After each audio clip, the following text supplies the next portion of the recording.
Hey, good morning, Dave. Good morning, Lisa. Good morning, CMS. This is Ashley Hurley. Super excited to be here for Technology Week for CMS Summer or CMSummer, and just excited to be here with two of my favorite colleagues to um, talk about how to use technology to be a global learner and to use it to go beyond where you're sitting, standing, learning. You can go beyond and explore the world and meet so many cool people along the way.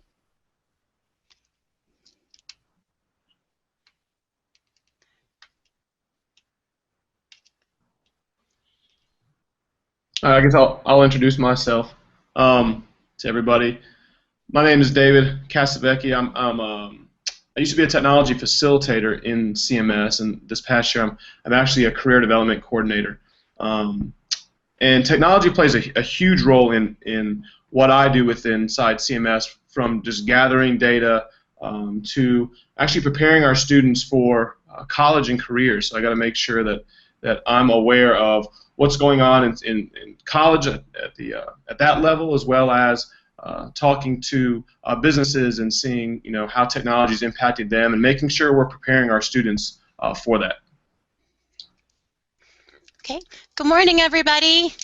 I'm excited to be here with you. I am Lisa Pagano, and I am the Talent Development Compliance Specialist with the Advanced Studies in the department, in the district. I use technology daily in a variety of different ways. I use it for data analysis, to connect and share information with others, such as families in the district, teachers, colleagues, and other stakeholders. It's also used to collaborate with others and create presentations, materials, resources, and professional development sessions to really help build our teachers. Hey, and again, I'm Ashley Hurley, and I am a professional development specialist in the district, which means that I have a chance to work with lots of different teachers and people in different schools.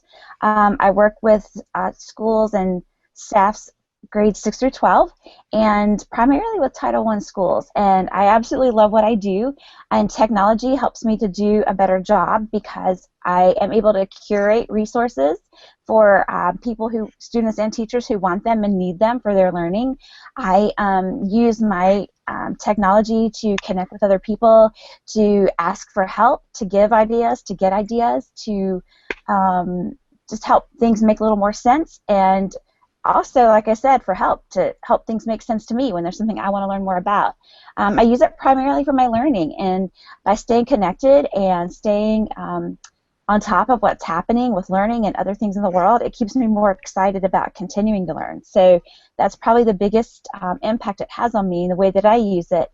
And then when I'm excited and I'm learning a lot, then I have a lot that I can share with other people, get them excited too. So I use it to curate resources, share information. I also use it to help others, like support when I'm teaching a class. I use it as a way to support what I'm teaching and help people learn beyond that maybe 1 or 2 days that I get to spend with them. Ashley, I love what you said about how it helps you to learn too, because I think that even though we're adults, we're constantly learning, and technology's definitely opened up lots of different doors for us to continue learning, and especially learning from other people. So technology can connect us to teachers across the country, teachers across the world, and really help us learn a whole lot.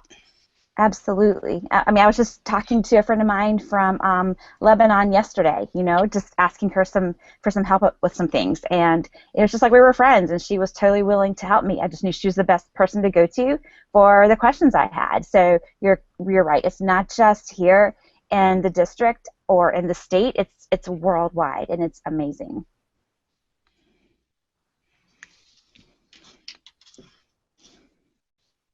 So Dave, what do you think? Do you think, Dave, that technology is always necessary, though, when we're learning and when Yeah, we're definitely not. I think it definitely provides assistance, when needed. I think technology almost needs to be invisible to a point when using it with students. I think there can be a lot of problems if technology isn't used correctly, if we don't teach the students to use it correctly, if we're not prepared for it. You mentioned, using it in professional development and stuff like that, and if teachers aren't prepared for using it, and understand that there's, things can go wrong, but if they're not prepared, and a lot of it can cause just issues, and it just takes away from what the concept that they're trying to teach, and when that happens, it can just, things kind of implode that way. So I think, teachers need to make sure they're prepared. They need to make sure that they're doing professional development. They can't just say, okay, I'm going to use this device or use this app or use this tool today or tomorrow or next week. They need to make sure they're prepared for it and test it out and be aware that things are going to go wrong. Understanding that it's not going to work perfectly every single time, and they just need to be aware of these things. And I think a lot of times if you have the students take initiative and it kind of engages them a lot more as well. So to answer your question, no, I don't think it's always necessary, but I do think that when it is used and used correctly, I think it provides a meaningful add-on to every classroom. Mm-hmm. I agree, and I like what Dave said about technology almost being invisible. I think that it really shouldn't be an add-on or something in addition to. It's just kind of woven into what we teach and how we teach it. So it's really a vehicle or a means to learn and to teach and to get there. So I do think that we need to be, or students need to be explicitly taught how to use it responsibly, and there's lots of benefits to it, but we have to make sure that we're using it appropriately, and we're aware of that. And I agree with what both of you have said. You've both articulated that response so well, and a couple of things that I just want to highlight that you spoke to. The learning comes first. The technology is a tool. It's a gateway into information and learning and connecting, but it's about the learning, not using a device. Yes, you have to learn how to do those things, but it's almost like a mind shift with the kind of relationship you have with devices when you're starting to use it for your learning or for building your learning network even. So it goes from just being something that you can have just a small conversation with to literally, it's almost like when you open your computer, your laptop, it's like opening this book that that just has everything laid out for you in the world. And I like what you said about using it the right way. Just knowing what it can do for you, knowing the power it has, the positives, but also the things that we need to be aware of. But again, like you shared, the learning comes first, and you don't always have to have that device to do it. And there's something to be said too for looking up from your phone every once in a while, and just like connecting with the people around you and looking people in the eye and saying hello. I have seen so many people walking around looking down, or people that are even together at a dinner table and on a date, and they're both on their telephones. And so the reason I don't think it's always necessary is because if we don't use these devices in the right way, we instead of coming together and communicating, we're totally like taking ourselves out of the picture and just kind of going off into our own world instead of being part of this big, great world that we all belong to. Mm-hmm. And we want to be sure that we're using the technology and we're not letting the technology use us, because I think at the heart of everything is really the relationships that we build with each other. And of course, technology has helped make it easier to connect with people, but I don't think there's a substitute for those face-to-face, real-world connections. Absolutely. Mm-hmm. Absolutely. One thing I'll kind of add on at the end, and it's not in disagreement with, because I think we've all agreed. But we do need to make sure it says, is technology always necessary? It's not always necessary, but we do need to make sure that we're teaching our students how to use it. We don't want to have our students going off into the world and not understanding or being scared of technology. I think sometimes we do say, students will teach us, but not every student's that way, and that's what we need to realize as well, that different students are on different levels when coming, when actually using a device or a tool in class, and we need to make sure that we understand that. We need to make sure that the students are prepared for using it when they leave Charlotte-Mecklenburg. Awesome. And David, I think that's kind of it's not really kind of, it's a great segue, because I know we were going to talk about some pitfalls when not being deliberate with our technology use. So can you think of anything else that you want to speak to? I think I've seen teachers use it in a wide range of since I'm out in different ways, and I feel like technology is kind of like the it thing right now. And I've seen some teachers kind of get scared, and they almost like that peer pressure, like, okay, I got to use it, or it's on my observation, or the kids say they want it, but they're not comfortable with it yet. But what they do is they just kind of throw it in, and it doesn't work, and not only does the teacher get frustrated, and next thing you know, they're not wanting to explore anything else, but the students are also frustrated, and they kind of shut down. So in making sure you find the right tools, I think is extremely important. There's so many different tools out there, and a lot of great tools, but there's a lot of tools that are very similar. I'm trying to think of two off the top of my head, and I forgot the names of them. The two apps, but they're very similar. And you could talk to two different people, and depending on what you want and what you're familiar and comfortable with, is what you need to go with. It wasn't Periscope, but it was it was Show Me, and what's the other one like Show Me? Educreations. Educreations, yes, those were the two. And I'm a fan of Educreations, but Show Me is also another great app, but very, very similar. But you have people that prefer each one. You just don't have to pick one. Maybe one suits your needs this day, and you can kind of go back and forth. But just making sure that the teachers are prepared and they understand what the role of technology that's going to play in that particular lesson that day. Awesome. And I was just going to jump in, if that's okay, Lisa. Sure. It goes a little bit along with what David was saying, and I feel like using the technology is great, and I applaud people who are willing to take that risk, that aren't completely familiar, and they are willing to give things a try.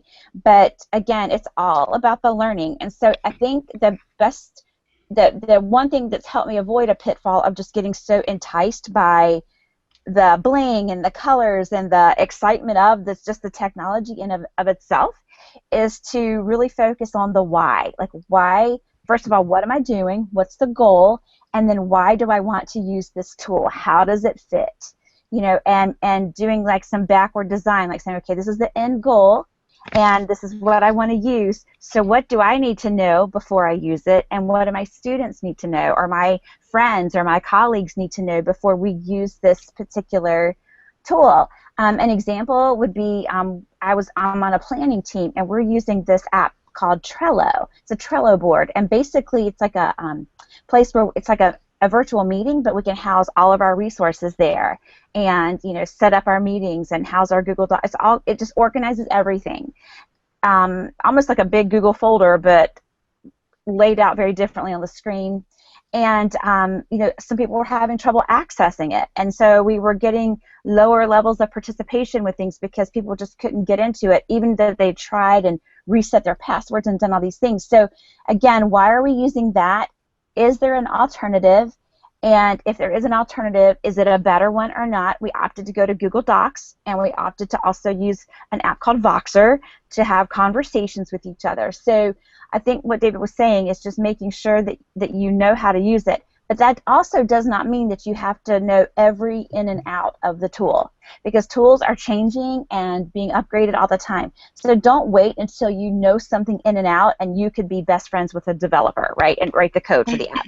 Don't get to that point. Like, don't be afraid to start.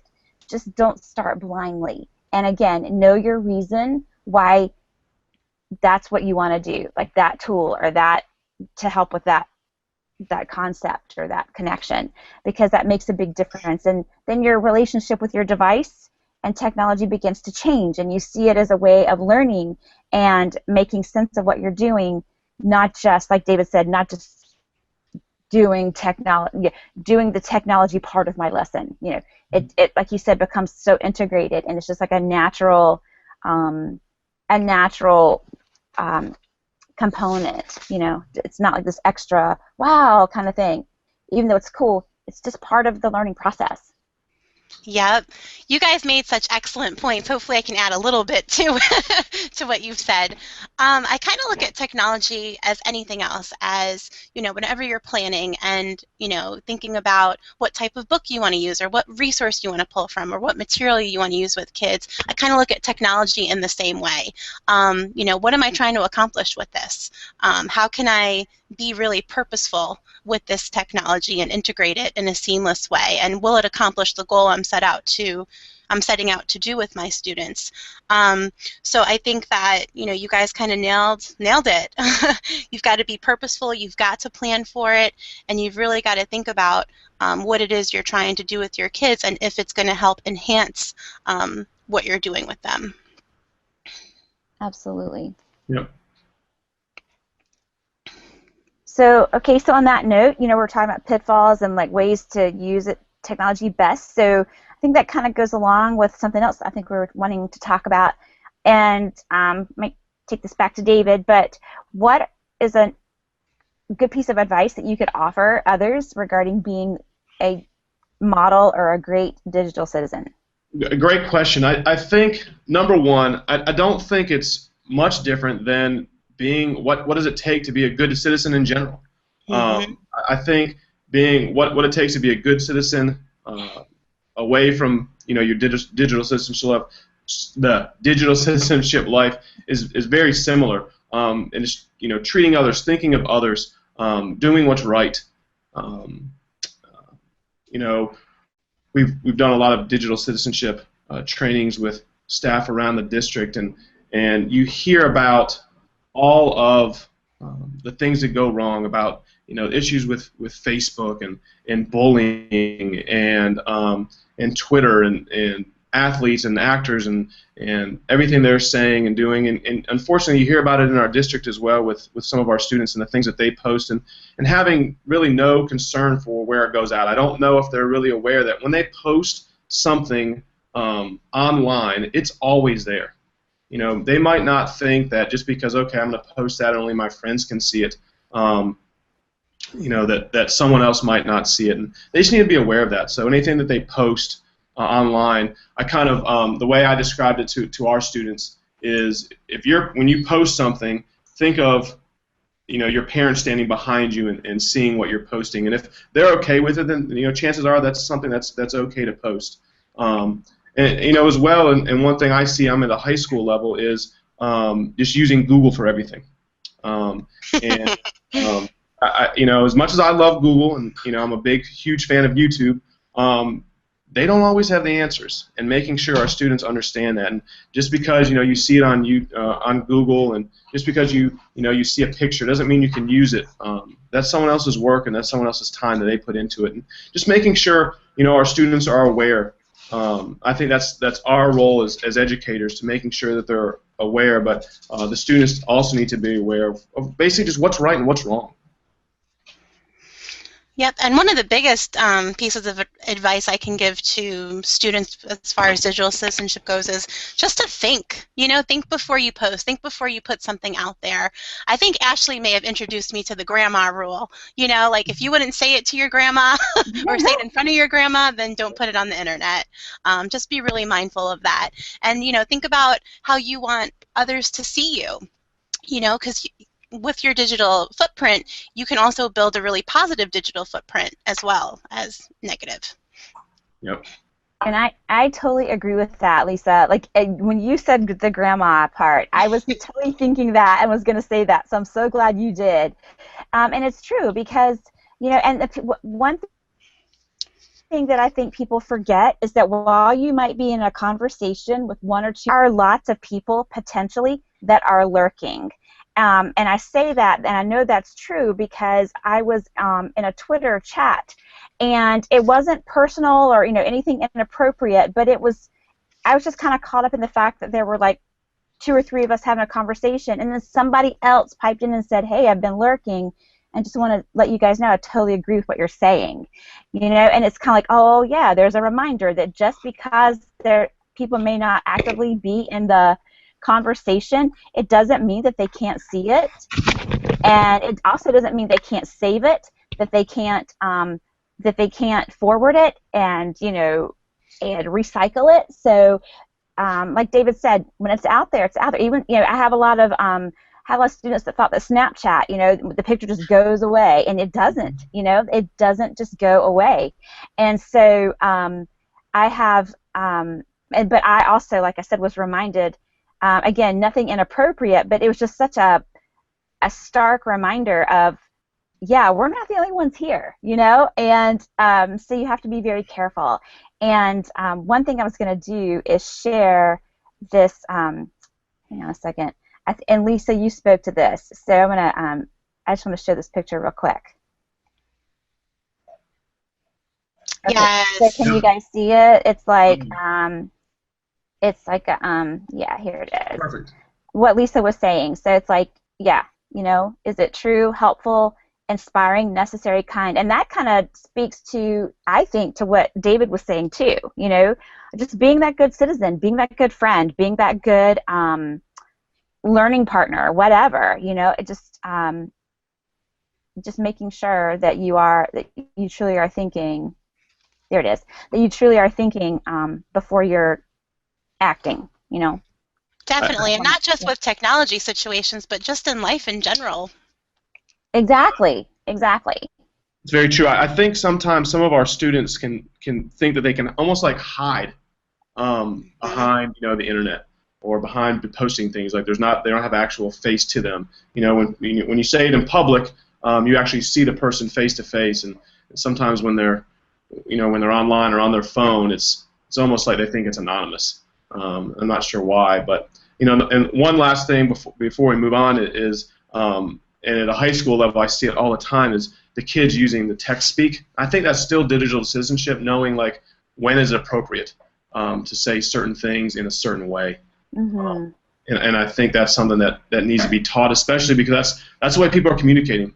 Not that email is going away, but text message is just so popular right now, and making sure the students understand that, I've seen it in papers. Kids will write, the same way they speak on a text message is the same way they write, and it's frustrating, and we need to make sure they understand that there's times and places to do things, and that doesn't just include text speak or anything like that. It's just in general.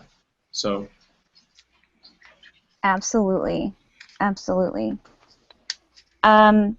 And so I think sort of round out our conversation, even though we've talked about things of being wary of, there are so many great things that technology does for us, and so many great tools and apps that are out there to help us learn and stay connected and engaged, and to learn how to produce and to give to the world. So what is the well, I don't want to say the one, David, because it's hard to pick one. You're not going to get one. Even if you ask for one, you're not going to get one. Right. So what are some favorite like apps or tools or sites that you guys use?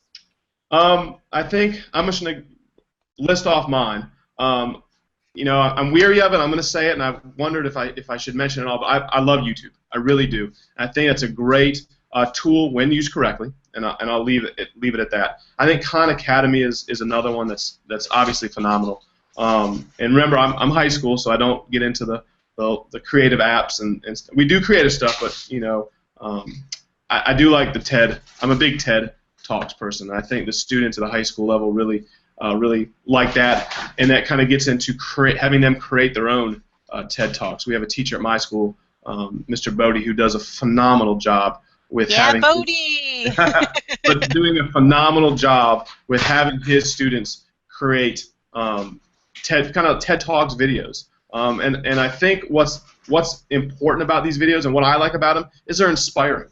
When a student's sitting in a classroom and they're not inspired or they're not engaged, you're kind of just losing them. And I think when you can inspire anybody, I think that's extremely important. I also did mention I do like Educreations and Show Me, those type of apps. I think they provide a lot of great things that students can use to learn.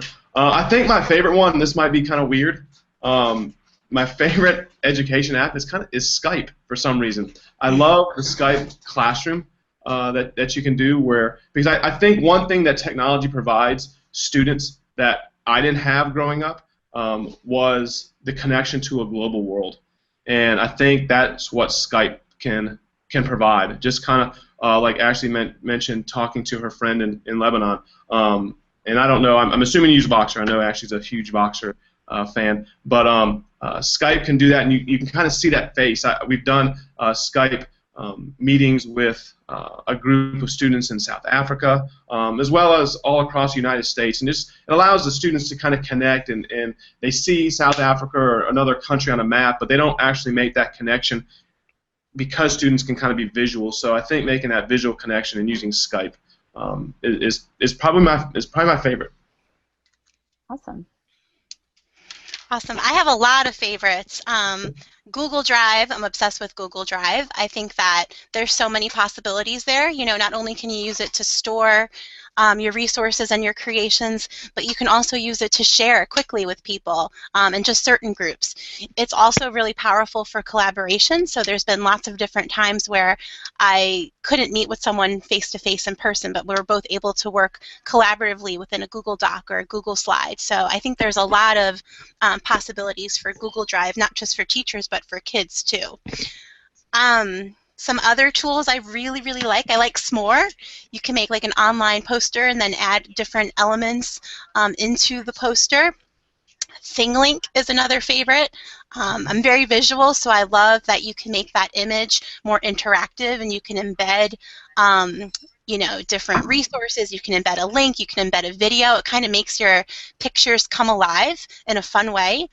I'm also a big iMovie geek. I love creating iMovies. I think that, you know, when you combine all those different elements, the sound, the music, images, still frames, and video clips as well, like you can really put it together in a fun way to create a good story and share your information or share something with others. I love Show Me. I think Show Me is great. Show Me is a good way to really explain your thinking and put it out there for people. And then another site I love is Twitter. I feel like I've made so many great connections through Twitter, and I've learned so much on Twitter as an educator, and I just think it's a great resource, a great way to connect people. And so that's just a couple. I can keep going on and on, but there are a lot of great tools out there. That's awesome. I love everything you guys have said, and and I get what you're saying, David, about the use of Skype. You know, whether teachers are doing like a mystery Skype, or if you're just like having a planned conversation with you know, with other people. I think my favorite tools and apps, first of all, I love Weebly because I was able to build a free website for myself that includes like a blog and a place for me to share apps and resources and ideas. And I think blogging is an amazing process and practice for anybody, teachers, students, whoever, to really bring your writing to life and have a live audience and be able to share with the world your thoughts, your ideas, your reflections. So I think that any blogging site, but I love Weebly. So easy to use, looks very professional, and that helps to build a positive digital footprint for yourself. You know, when you are not just putting things out there like, you know, silly pictures, but that when you're also building up your identity in the digital world as somebody who is sharing ideas and thoughts and blogging and sharing cool things you found and figured out, you know, and using that as your voice, to leverage your voice. So I love Weebly. I do also love Twitter, just like Lisa. I do a lot of educational chats, like Twitter chats, and so these chats will be scheduled, and then the different groups that I like to engage with have hashtags that we use, obviously, to stay connected through our chat. But I've gotten more resources and met more people through the use of Twitter. So I don't always follow like pop culture. I don't judge people that do, but my preference is just to follow and connect with like-minded people. And when I say like-minded, I don't mean people that think like me. I mean people that do the things that I do. We may have opinions that don't mesh, but we have a very professional, positive way to see multiple sides of things, and that's part of learning too. So being exposed to more than my aspect or excuse me, my perspective on something is great. And so So Twitter's been amazing for me. I do, like David said, love Voxer. There are several educators have sort of like hacked the use of it, if you will. We've taken it another step further. So I'm part of a book study, and we use Voxer to take pictures of annotated pages, and then you can verbally speak to them. You can text in there. There's no character limit. You can share URLs in there, and we have some protocols in our groups, like try to limit the amount of time you're talking. But if you're in a smaller group or working with a couple of people, you don't have to worry about that. And it's asynchronous, so you don't have to be on the phone right that second to hear things and respond. You can do it on your own time. So it's almost like a anytime, anywhere learning. But yeah, I'm in a book club there. I'm also planning a conference that's taking place this Friday, and we're primarily using Voxer. And then just making friends and sharing resources. And then also I'm part of a chat on Saturdays called Sat Chat, and then we'll use Voxer to extend our conversation because hundreds of people will join in this chat. It moves really fast. And some people either can't join or they want more time to process or explore what we talked about. So we go into the next week and we, as a Twitter chat group, we talk more about what we started talking about. So that's another cool way to use that. And then there are lots of ways I could use it with students in the classroom, but probably won't go into all that right now. And finally, I had one more I wanted to share with you guys, and it just left me. I love the things that Google offers aside from Drive. The Cultural Institute. Like, there are all kinds of things that Google adds on to really enhance your learning. And I know what I was going to share with you. There are actually 3 more. One, I love Symbaloo as a way to bring all my resources together, and I'm visual too, and I like having everything in one spot. Secondly, I love Aurasma. I love augmented reality, and that's a great tool to use to make that new dimension kind of come to life. And so I haven't explored too many like Dockery or other tools like that, but I do love using Aurasma and showing students how to use it, because they get really excited when they can have their trigger and then their overlay. Maybe it's about a book or something they worked on and they want to share more about it. It's just a really cool kind of neat way to see things and bring things to life. And finally, I think my last favorite one that I'll share now is called TACK, T-A-C-K-K. And it's kind of like S'more, like Lisa was talking about, but the cool thing with TACK is that you can actually use it multiple ways and invite people to comment, and you can update it all the time with video, with buttons that will take you to Google Forms or surveys. You can add text, pictures, and then people can comment, and you can embed your URLs, or you can attach them to pictures. It does so much. So it's great for advertising and then having communication about the event that is maybe taking place. And it's just a really neat, cool way to do things similar to S'more, but like David was saying, each tool has its different features. And some people love S'more, and I'm a TACK fan. So those are my faves. I just downloaded TACK, so you sold me on it. Oh, you've got to check it out. It is really cool and if you want people to post, but you don't want them to post anonymously, there's a little box you can check, and they give you so many ways to share out the TACK. Like even have a share button for Voxer now. Like, I don't even know many apps that do that. So yeah, definitely check it out. Yeah, there are a lot. I was actually going to mention that Aurasma one. It was great. Mershawn Viscusi, I don't know if you guys know Mershawn, but she's unbelievable. She came in, and I haven't used Aurasma much, just that one day, but I think that's kind of, it might be the one to go to this year, or at least augmented reality. It's a great creation app. So you're not just consuming, but like you're doing something with your learning. So I like, Lisa and I were talking about, don't just be a consumer, be a producer. And I think that's a great, fun way to be a producer. So, and that's awesome. Yeah. And speaking of production, I think our friends at CMS are wanting to pull our video together to make a production. So do you guys just want to kind of wrap it up with any final thoughts?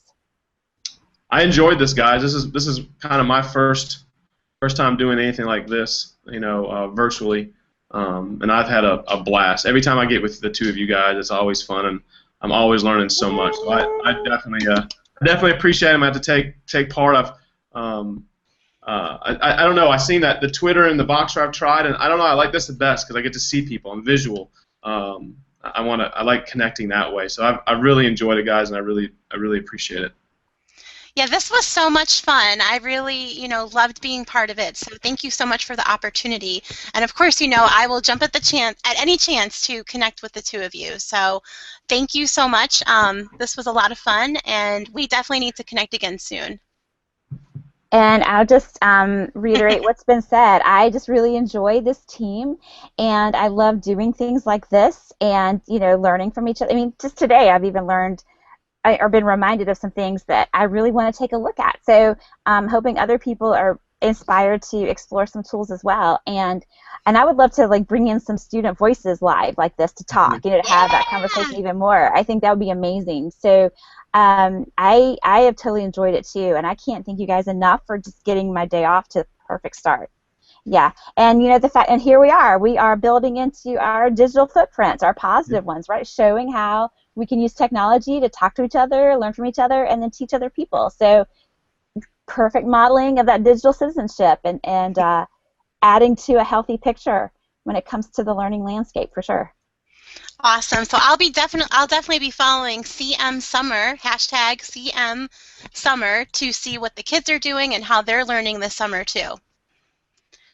Oh, me too. I took a look at it last night, and I got a kick out of some of the videos they're making on there for some of the things that you can win prizes. I thought that was pretty cool, and also the website for CMSummer is beautiful and explains everything, and it's just colorful and engaging. So lots of great things there, even just to learn from how that's set up. But yeah, I was enjoying going through the hashtag too, definitely.